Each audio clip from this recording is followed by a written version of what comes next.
Here's another QVT for you. Do you ever use bias binding to do an armhole or to do a neckline? You have 4 yards in a package and then you end up with a little small piece like this.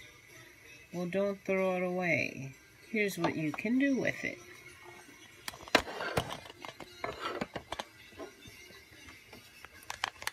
Fold it in half.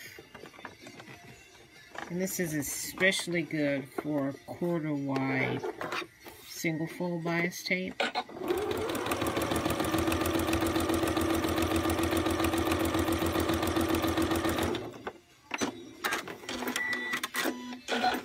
Run a stitch, just fold it in half. Turn the light on here a little bit so you can see.